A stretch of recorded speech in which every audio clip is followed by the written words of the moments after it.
Happy New Year and welcome to 2018. But first, a look back on the wildest stories of 2017. Phil Lindeman with Krystal, 93 News. First, a man was struck by a tree branch at Breckenridge Resort this weekend, and hundreds of guests got ticket refunds when the slopes shut down for high winds. The man, a 38-year-old from Denver, was hit by a branch and transported to Breckenridge Medical Center when wind gusts topped 50 miles per hour on Saturday. By 2:30 p.m., all lifts had closed for the day. Resort officials say they closed the chairs for guest safety. Julie and David Feldman from Florida were leaving Peak 9 and said the wind was intense, even for a typically windy resort like Breckenridge. It was like up to 50-mile-an-hour winds up there. It was like a tornado. No one else was injured by wind debris on Saturday, according to the resort. It seemed like over the top. It was intense. They said first time in 16 years or something that every lift is closed. So. Winds were brutal all across the high country this past week. On Friday, Georgetown recorded gusts higher than 90 miles per hour.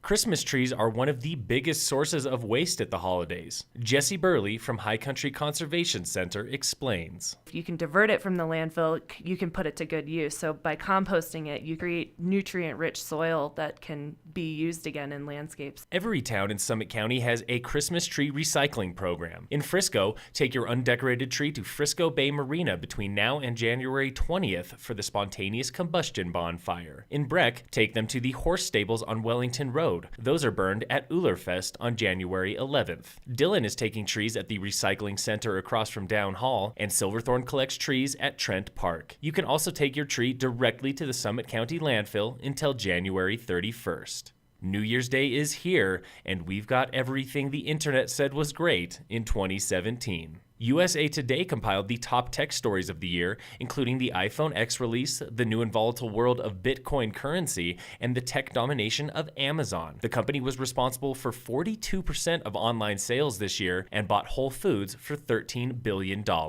In celebrity news, the Me Too movement dominated headlines and touched every part of the entertainment industry. Producer Harvey Weinstein, actor Kevin Spacey, and dozens more were accused of sexual assault spanning decades. Moonlight beat La La Land for the Best Picture Oscar, and Star Wars: The Last Jedi has reached $1 billion in global box office sales since mid-December and climbing. Across the universe, Space.com reported on the North American solar eclipse from August 21st and the advent of multi-messenger astronomy, when scientists heard and saw light from two neutron stars colliding. Experts call it the birth of a new era, along with the discovery of 7 Earth-sized planets orbiting a star that's 39 light-years from Earth. Here on Earth, scientists discovered an 8th continent under the ocean near New Zealand. They call it Zealandia, and scientists also found that stomach acid can power batteries. Finally, come on, Dana.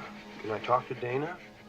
There is no Dana, only Zool. What a lovely singing voice you must have. Paleontologists unearthed a new dinosaur that looks like Zool, the dog-like monster in Ghostbusters, and then they named it Zool after the movie critter. In sports, the Denver Broncos lost again on Sunday, 24-27 against the Chiefs. The Broncos end the season at 5-11. That's their worst record since 2010, when they went 4-12 under Josh McDaniels. Earlier today, Broncos general manager John Elway announced that head coach Vance Joseph will return next season. The season was his first as head coach.